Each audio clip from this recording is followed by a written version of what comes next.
Oh boy, do I have a video for today. Listen, this video is probably going to get me a lot of hate, especially in this current political climate, but I feel like it merits being talked about. And also, I'm trans. I'm going to receive hate no matter what the fuck I do anyway. I could literally be posting a video about me, donating a bunch of money to an amazing cause and winning a Nobel Peace Prize, shaking hands with Mahatma Gandhi himself. I don't know if he's alive still or not. I don't think he is. I don't know. Anyway, I could be doing I could be shaking hands with Jesus Christ himself, and I'll still receive a lot of hate just because I'm trans, right? So who the fuck cares at this point? I might as well just get it out there. Anyway, I don't know why I have this paper towel in my hand. So what is this video going to be about today? Well, usually I title my videos something that kind of clues you into exactly what I'm going to be talking about. So if you clicked on this video because the title seemed intriguing, hello, welcome. And yes, the title is probably going to be as intriguing of a title as is the content of this video and what we are going to talk about today. I don't know why I am a robot. Anyway, so let's address the situation at hand. Let's fucking talk about it. Conservatism. We're also going to be talking about progressivism as well. We're going to touch on that. But in this video specifically, I want to talk about conservatism and what it's all about. And, well, maybe not like what it's all about. I'm not going to be doing like a deep dive in conservatism and like, this is conservatism and this is where it like originated. Like, I don't do that here. I just kind of lay out, this is kind of how it is. We can deep dive into it at a later time. But for now, it's just kind of like, let's try and understand the essence of the thing. I don't know why I'm like tickling testicles in my hand. But that's what my channel is all about. It's all about understanding the essence of things. So, conservatism. Let's approach this, right? Let's approach this with, in today's political climate, not to say that there aren't conservatives that can't approach things with a more open mind and, actually try to have a conversation of their ideology and of their way and their belief system and stuff, whatever thereof. But, let's be real. A lot of conservatives not really willing to talk about it, much less try to understand the nuances thereof. They just want to believe what they believe, and that's that. We don't question it, right? And that's not to say that progressives can't be that way either. They absolutely can, right? There's these types of people in all walks of life. But today we're talking specifically mainly about conservatism. Like I said, progressivism will get mentioned here and there, most likely. But anyway, whatever. Let's get down to the meat of this potato. What? I don't know what the fuck that means. So, what is conservatism? I'm going to give a very rough definition of what conservatism is, because this is like, keep in mind, this is through the purview of my understanding of things. I'm not referencing like a definition that I have pulled up on my screen or anything like that. This is literally how my interpretation of things, but it's my interpretation of things based on the realities that kind of exist that I have taken notice of, right? So it's basically to say, think of this video as like, here's the factual information before you, but you are reading this factual information through the lens of me.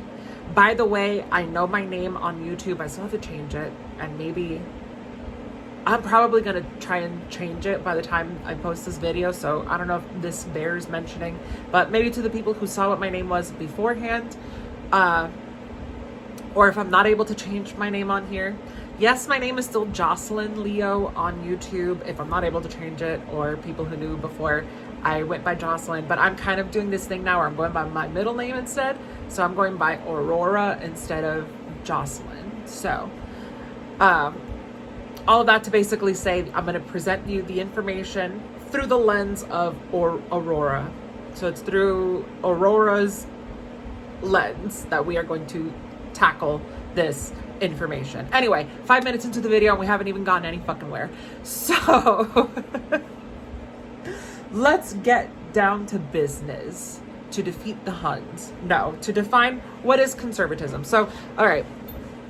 So conservatism as an ideology, essentially what it is an ideology that wants to uphold tradition, right? It's a very traditional values kind of ideology where, you know, well, we've always done things a certain kind of way, or we've always had certain kinds of beliefs,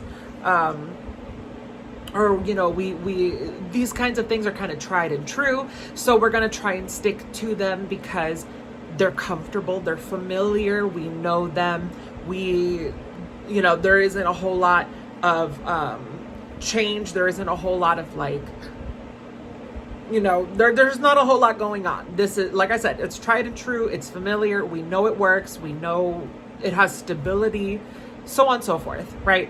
This is conservatism in a nutshell. It tries to uphold this base value, and it structures everything around that base value or that base idea.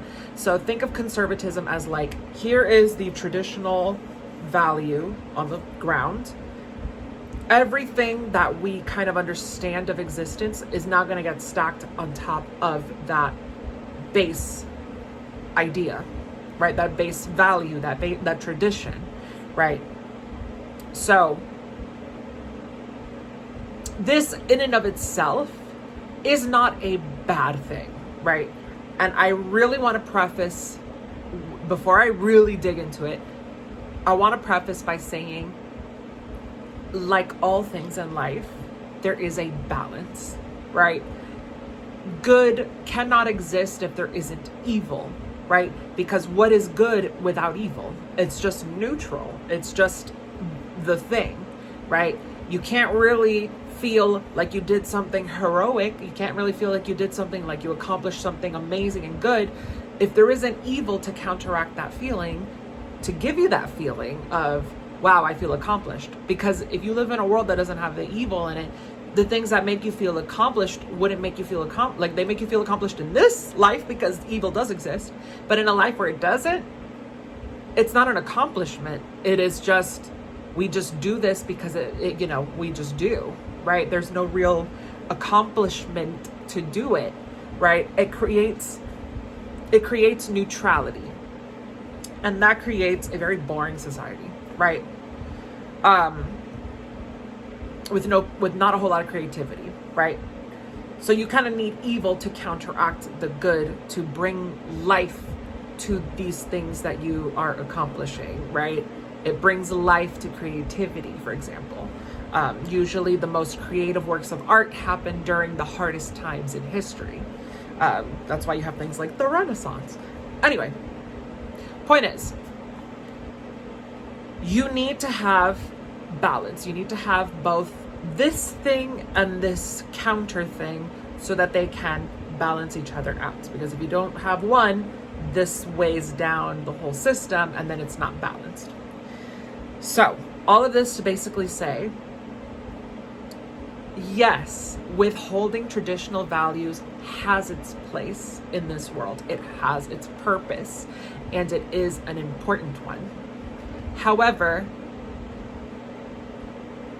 conservatism as it exists in today's climate, and this is to a lesser degree just because of the political climate that exists, but to a lesser degree, progressivism, right?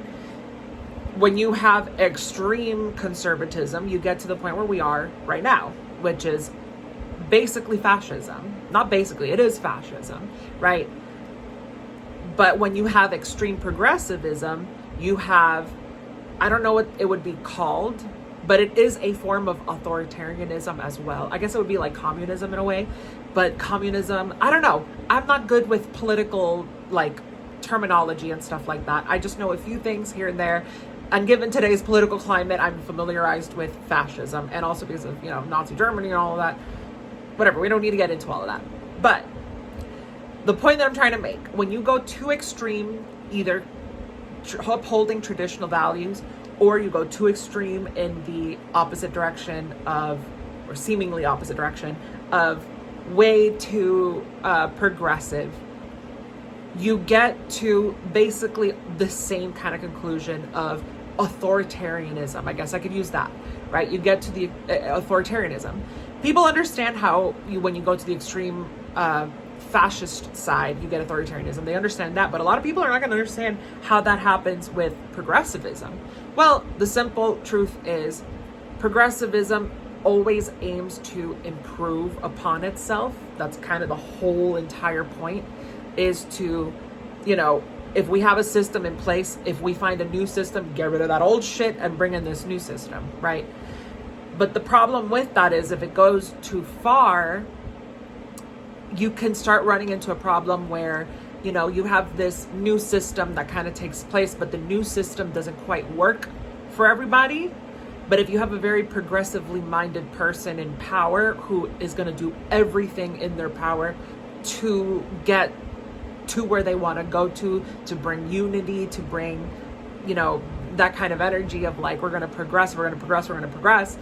I don't care if you get left behind, you get left behind in the dust. It eventually becomes authoritarianism, right? We see a perfect example of this, by the way, in one of my favorite shows ever, Legend of Korra. In Legend of Korra, we have Unalaq in season 2, right? Unalaq's entire thing is wanting to bring balance, once again, not just between humanity and the spirits, but also he wants to connect the North and South poles because of the North and South water tribes living at each end of the poles. He wants to be able to unite them. And the way that he does that is through opening the spirit portals that exist. If you haven't watched the show, you're going to be very confused what the fuck I'm talking about. I'm going to try my best to explain here.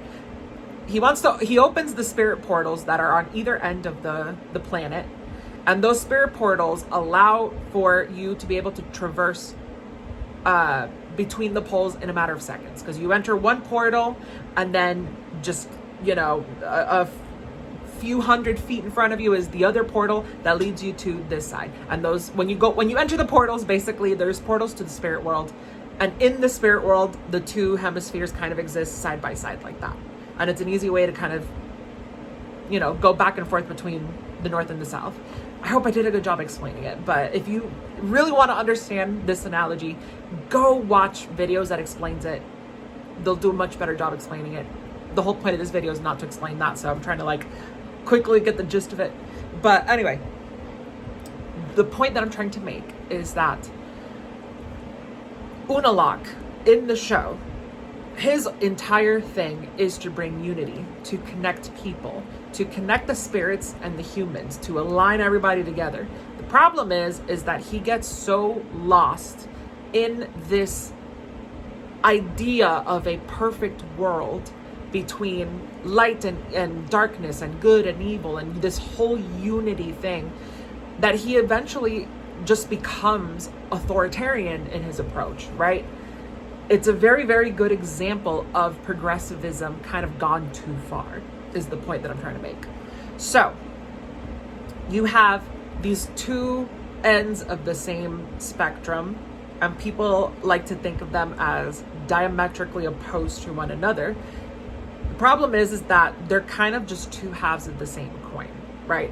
And I feel like I have to kind of explain that saying, I suppose, what two halves of the same coin means, because a lot of people don't know what the fuck that means.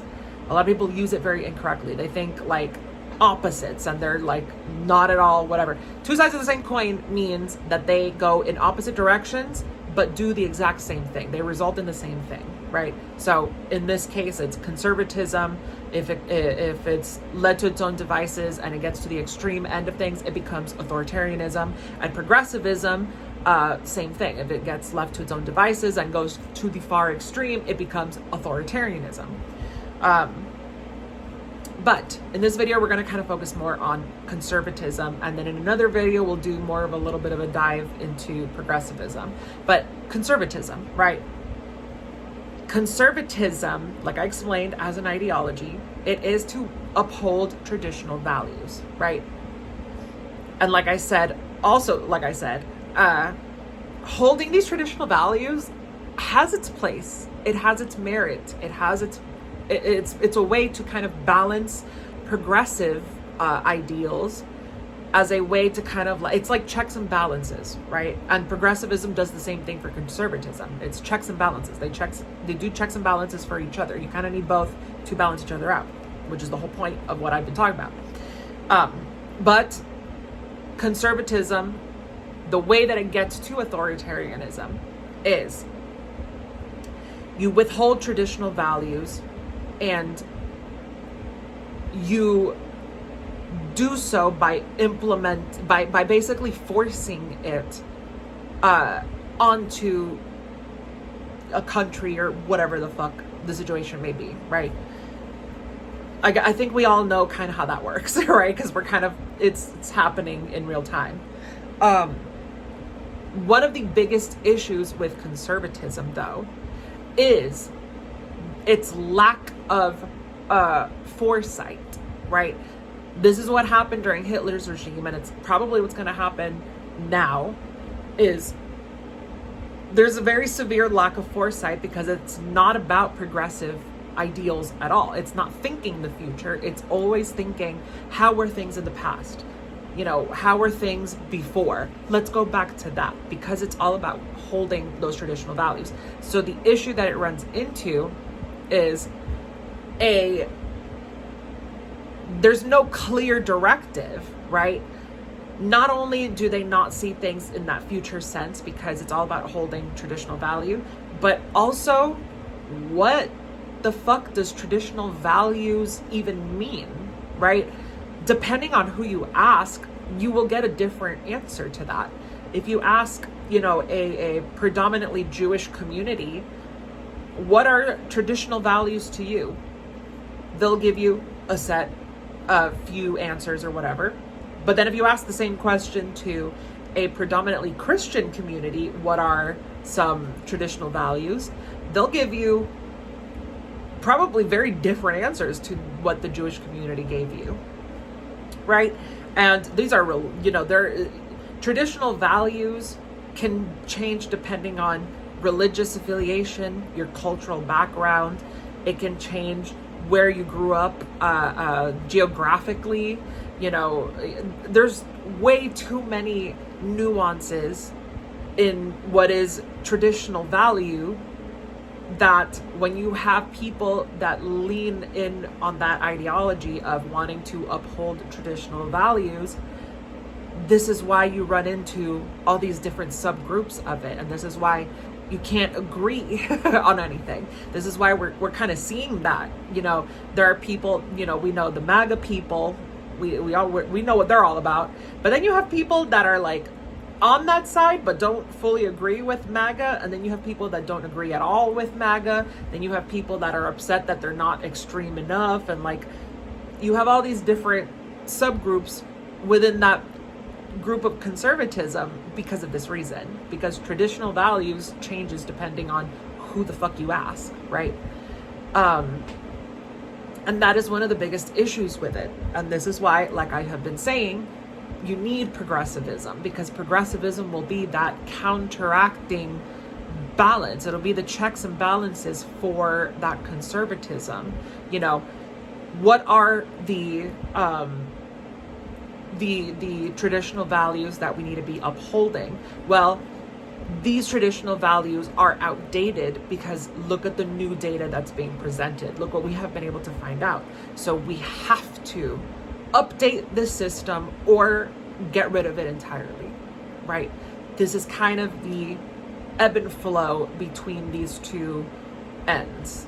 Honestly, I know I said at the very beginning of this episode, what am I, a fucking show? I guess I'm trans, so yeah, I am a show for everybody, I suppose. I know I said at the beginning of this video that I was gonna talk more about conservatism, but honestly, like, I'm in the ebb and flow of the thought, so let's talk about progressivism too. We'll just name the video like the ebb and flow of conservatism and progressivism. I think that's an excellent title. I did not mean to do white power. I know some people see that as white power. I see it as Mamma Mia Gabagool, like chef's kiss kind of thing. That's how I see that symbol, so that's what I'm using it for. Anyway, so we're just gonna tackle the whole thing then. Jocelyn, here is your reminder. Hey Wesley. Jocelyn, here is your reminder. Hey Wesley. Okay, anyway, my echo just interrupted my video, so y'all got a glimpse into me setting reminders. If you're wondering what Westlake is, because I know people are going to speculate, it is my car. I have to make payments on my car, so that's just a little reminder. Be like, hey bitch, pay Westlake, pay your car, because it's due. Anyway, so let's tackle this dichotomy of sorts. Conservatism needs that checks and balances from progressivism because, you know, what traditional values do you uphold? That's where progressivism kind of comes in, to be like, hey, these ideals still can work. These ideals cannot, because look at the new data that is presented. I talked about it, or I touched on it in a previous video, but I'll touch on it again in this video. A good example of this is the way that we kind of view gender, right? And gender identity. In the past, we kind of viewed gender as I forgot the fucking word. I forgot the word, but we viewed it as basically you have male and female, and that was it, right? You were either a man or a woman, or you were male or man, female or woman, and that was it, right? But as our understanding has evolved on this topic, we've now kind of started understanding it's actually more bimodal. So you have male and female, but that's just sex. You have a different system that is man and woman, and this is now known as gender identity, and gender identity is a spectrum, right? So you have man and woman, and they exist in an axis like this. Think of them like two titties or hills if you're not dirty and perverted like I can be sometimes. Think of them like two hills, right? You have man and woman, and within this you have different areas where different people are going to fall on. Some people are going to fall more in between, some people are going to fall more on either extreme, but we're going to all fall in our identity somewhere within this spectrum, right? The vast majority of people will fall more aligned with either one, but there are going to be identities that are sitting outside of it. The same can be said about sex, so male and female, and gender expression. Gender expression is not the same as gender identity, and gender identity is not the same as your sex, right? This is our new system of understanding.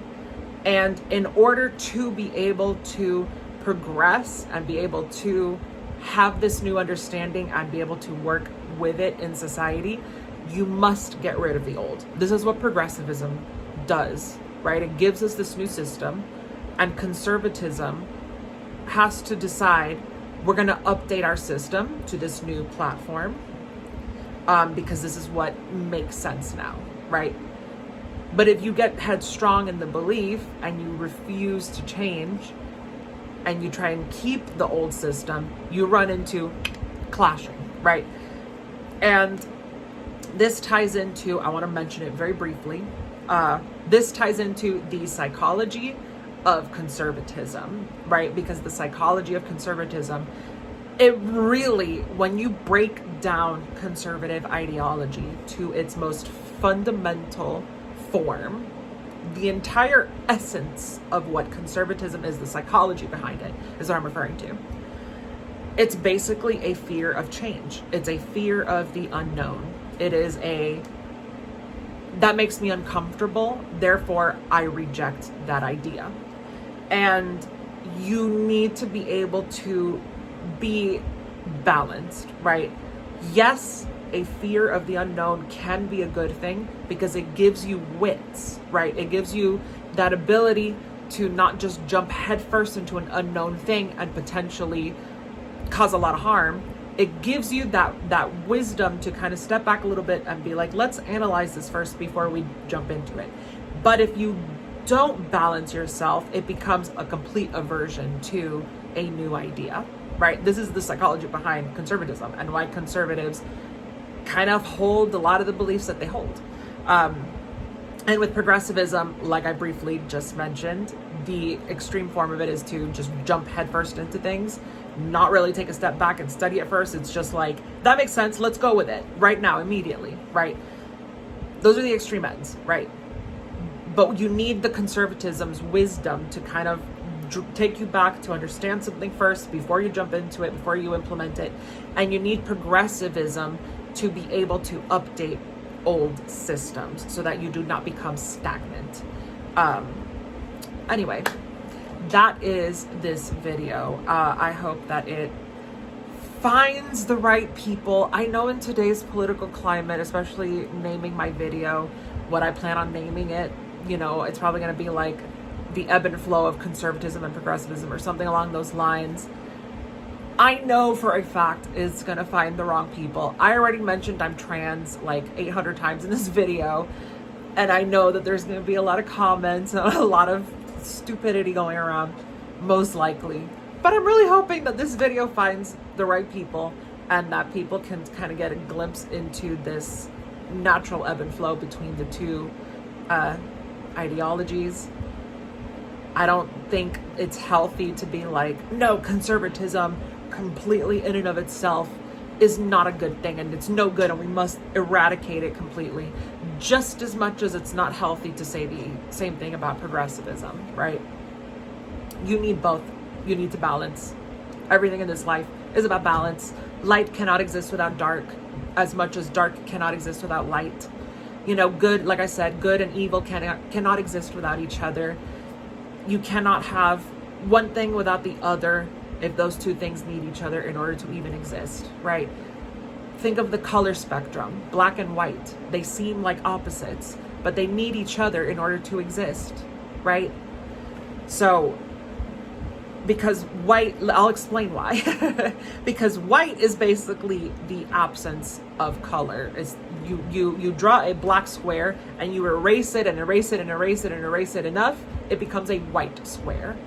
And a black square is just a shaded in white square. You add and add and add and add and add, and it becomes a black square. They cannot exist without each other, right? You can't get to a black square without having first had a white square, as much as you can't get to a white square without once having had a black square, right? It's the same thing with light and dark. Light shines its light on darkness, but light can't shine its light on anything if darkness does not exist first, because light cannot light emptiness. Light cannot give its shine on nothing. It has to give its shine on something, and that something is darkness. Just like, you know, if you take away the light, then darkness permeates, right? Anyway, these are very esoteric concepts. I don't expect most people to really dig into these things as much as I do, because that's just me as a person. I love digging into all these kinds of concepts. And that's why I made this YouTube channel, was to bring these things into the world and see if we can fucking talk about them. And I pride myself in being able to do this for the layman's, right? That's the entire point of this channel, is to get all these esoteric concepts and make them more understandable for the layman, right? Because I feel like a lot of people that talk about these kinds of topics have very, they have a way of expressing these ideas in a very, I don't understand what the fuck is going on, right? And truly speaking, a lot of the time I don't understand what they're talking about. I wish I can get the book, but there is a book. Let me see the title real quick. The Light of Egypt. There's a book called The Light of Egypt that I'm trying my hardest to read through it, to understand it, to be able to talk about it in my videos. But oh my God, that book is so hard to understand sometimes. It's very, very metaphorical. It's very, very symbolic. which that's how I naturally speak and understand things, is symbolically and metaphorically. The problem is that it's very esoteric. It touches on a lot of super esoteric subjects that I'm not too very well versed in yet. But those will be upcoming things. I also want to talk about in a future video, introverted intuition, kind of do a little bit more of a deep dive on that. And the existence of INFJs and INTJs and the connections therein and so on and so forth. These are a lot of ideas that I have. But anyway, this video has concluded now. It already concluded a while ago, but I had to just kind of talk about all these other things. I had to get it out there. Like I said in a lot of other videos, my videos are stream of consciousness, so it is unscripted. I don't have a plan, like I don't have like a specific goal that I want to get to when I start the video. I just kind of get there as I make the video, and it's stream of consciousness. But anyway, not to take up any more of your guys' time, this is this video. I hope you enjoyed this video, and let me know what you guys think of this ebb and flow between conservatism and progressivism and your kind of understanding of things. I would love to share ideas with people.